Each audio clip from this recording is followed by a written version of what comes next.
How to use Uber Eats vouchers or promo code. Hi everyone, this is Kate here and welcome back to the channel, and on today's video we will learn how we can use Uber Eats vouchers or promo codes. So without further delay, let's get started with this video. First of all, open up Uber Eats application or visit ubereats.com via browser and make sure that you're signed in into your account.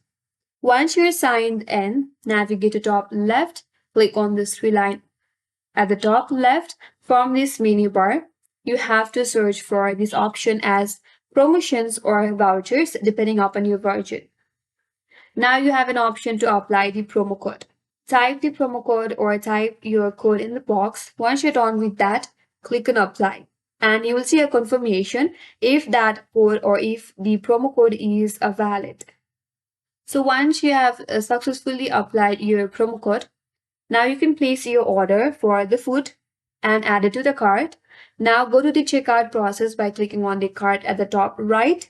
And during your checkout process, if your promo code is valid, the discount will be applied automatically and you will see the price drop on the order total. So that's the way to use your promo code on Uber Eats, and you have just saved your meal. That's it, and that's all for today's video. Hope this video was helpful, and if you're new to our channel, consider subscribing. Thank you for watching. Stay tuned for more videos.